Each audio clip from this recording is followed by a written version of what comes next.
Mremi Mwangi, KTN News in Nairobi.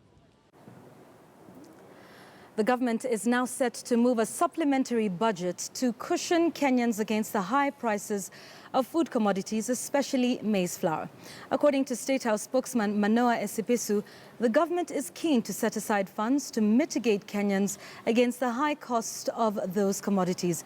And as Raquel Muigai reports, the move comes a day after President Uhuru Kenyatta announced that the government was going to do something about the high food prices.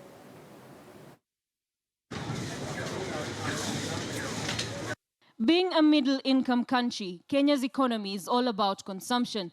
And lately, households in Kenya have had to dig deeper into their pockets to buy basic food commodities whose prices have continued on an upward trend. Worst of all being maize flour, which is now going at about 150 shillings per 2-kilogram packet. Gharama ya unga imeenda juu. Na sisi tuwafanya juu chini. Kuona ni nini ambayo tutaweza kufanya tuhakikisha ya kwamba tumesaidia mwananchi kushukisha hiyo bei ya unga na sukari na mambo yale mengine. And today, State House spokesman Manoh Esipisu confirmed that Parliament is expected to pass the supplementary budget this week with a view of containing the skyrocketing food prices. Hard hit are the low-income earners who cannot afford the current prices, forcing them to live from hand to mouth.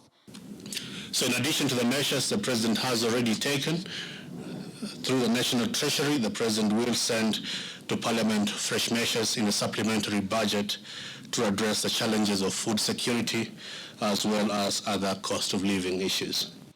According to the Kenya National Bureau of Statistics, inflation rate in the month of April 2017 rose to 11.48% from 10.3% in March and is the highest to be recorded since May 2011. Right now, my friend, the reason the prices have also gone up to 150 is because as a country we are experiencing severe drought.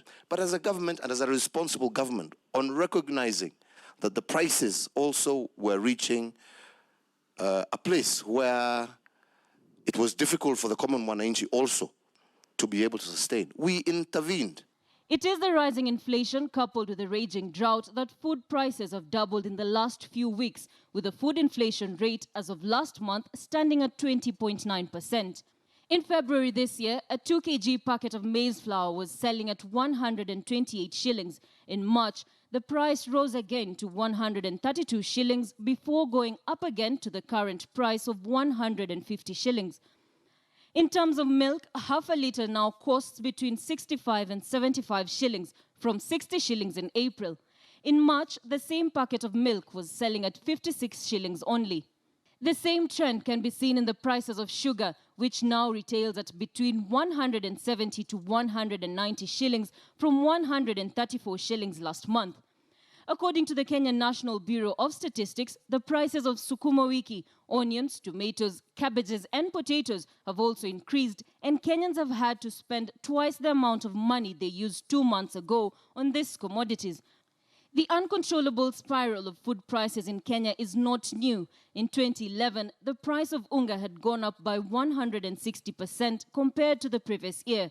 And with times getting harder for Kenyans, the much-awaited supplementary budget by the National Treasury that will require the approval of the National Assembly will come